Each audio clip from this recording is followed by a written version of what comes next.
శవాసన. శవాసన relax అవ్వాలి. రెండు కాళ్ళు జత చేస్తాము. రెండు కాళ్ళను ఏం చేయాలంటే కరెక్ట్గా ఫోల్డ్ చేసేయాలి. ఎంత సాధ్యమైతే అంతవరకు. కొంతమంది థైస్ లాంగ్ ఇక్కడ వస్తుంది, కొంతమంది ఫుల్ ఇక్కడ వరకు ఫోల్డ్ చేస్తారు. రెండు చేతులు భుజాలకు సమాంతరం నుంచి ఫస్ట్ ఏం చేస్తామంటే ఇలాగా నెక్స్ట్ రైట్ ఇలాగా ఒక 5 టైమ్స్ ఆర్ 10 టైమ్స్ చేస్తాం. తర్వాత ఏం చేస్తాము, in between the 1 feet for both the legs కొంచెం ఒక ఫీట్ గ్యాప్ తీసుకొని ఏం చేస్తాము, ఇక్కడ ఇది టచ్ అయ్యింది. ఈ మోకాలు ఈ పాదం టచ్ అవ్వాలి సాధ్యమైతే. థైస్ లాగుంటే కాదు, లేని పక్షంలో నో ఇష్యూ. ఎంత వరకు సాధ్యమైతే అంత. ఇది సెకండ్ వేరియేషన్. థర్డ్ వేరియేషన్స్ ఏం చేస్తాము, ఇలా తీసుకొని పూర్తిగా ఇచ్చేసి ఇలాగ పెడతాము.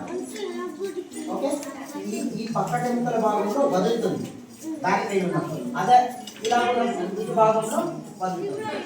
ఇంకొక వేరియేషన్ కూడా ఉంది, ఇలా తీసుకొని ఇలా కూడా పట్టుకోవచ్చు. సాధ్యమైతే చేయండి, ఇది లేకపోతే నో ఇష్యూ. ఇది కూడా మస్తకాసన ఇది ఒకటి. ఇంకొక ఐదవ పద్ధతి ఏంటంటే ఫుల్ ఇలా వెయిట్ చేసేసి ఈ మోకాలు ఇక్కడ చేతి నీ దగ్గర రావాలి. ఈ నీసు మోచేతి చేతి దగ్గర రావాలి. ఇది ఒక పద్ధతి. నెక్స్ట్ భుజంగాసనం. ఎవరైతే బ్యాక్ పెయిన్ లో భుజంగాసనం కంపల్సరీ చేయాలి. చూడండి, ఇట్లా ఒక స్టెప్ ఇక్కడ వస్తుంది, ఇది ఒక స్టెప్. సెకండ్ స్టెప్ లో ఏం చేస్తారు, ఛాతీ దగ్గర వస్తుంది, ఇది ఒక స్టెప్.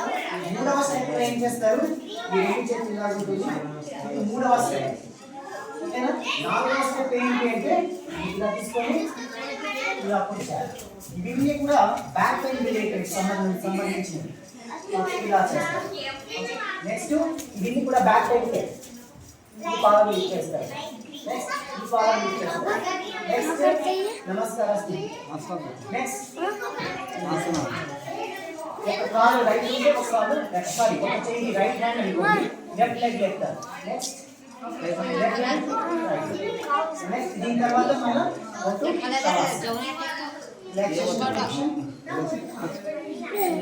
రిలాక్స్. నెమ్మదిగా శ్వాస రైట్ వచ్చేస్తారు. ఇంత బ్యాక్ పెయిన్ ఏవైతే ఆసనాలు చూసినామో ఇవి